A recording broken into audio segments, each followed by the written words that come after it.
അന്നേരം എല്ലാവർക്കും ഹാപ്പി തിരുവോണം. തിരുവോണമായിട്ട് എൻ്റെ സദ്യവട്ടങ്ങളാണ്.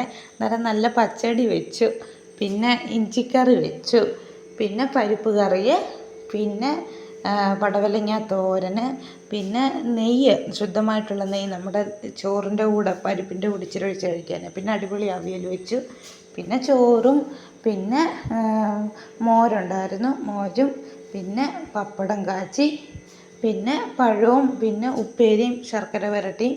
ഉപ്പേരി ഞാൻ വറുത്തതാണ്. പിന്നെ അത് ഞാനൊരു വീഡിയോ ഇട്ടായിരുന്നു. പിന്നെ പിതൃക്കൾക്ക് വേണ്ടി വിളമ്പി വെച്ചു കണ്ടോ. എന്നിട്ട് ഇനി നമ്മൾ വിളമ്പി കഴിക്കുകയുള്ളൂ സദ്യ കണ്ടോ. അന്നേരം ഇതാണ് ഓണസദ്യ കണ്ടോ. അന്നേരം ഇനിയും ഞാനും വിളമ്പി കഴിക്കാൻ പോവുകയാണ്. അങ്ങനെ ഓണസദ്യ ഞാനും വിളമ്പി കഴിക്കാനായി കണ്ടോ. ഇതാണ് ഓണസദ്യ.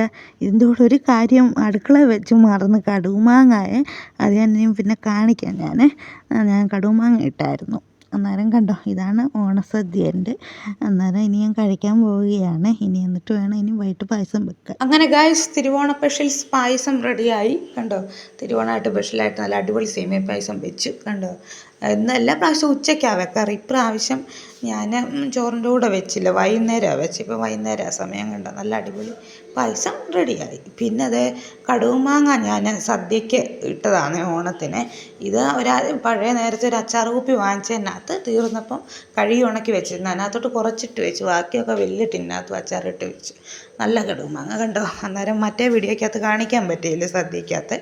അങ്ങനെ പായസമൊക്കെ വിളമ്പി കണ്ടോ. പായസവും പഴവും പപ്പടവും കൂടെ എടുത്തിട്ടുണ്ട്. നല്ല അടിപൊളി സേമിയ പായസം. നേരെയൊക്കെ ഇപ്പം നല്ലതായിട്ടൊന്ന് അത്യാവശ്യം ചെറുതായിട്ടൊന്ന് ഇരുട്ടിയിട്ടുണ്ട് കണ്ടോ. അന്നേരം ഞാൻ പായസം കഴിക്കാൻ പോകാനേ. അന്നേരം എല്ലാവർക്കും ഒന്നുകൂടെ ഹാപ്പി ഓണം പറയുന്നു. അന്നേരം എല്ലാവരും വീഡിയോ ഇഷ്ടപ്പെടുകയാണെങ്കിൽ ലൈക്ക് ചെയ്യണം, സബ്സ്ക്രൈബ് ചെയ്യണം, കമൻറ്റ് ചെയ്യണം. അന്നേരം ഓക്കെ, ബൈ.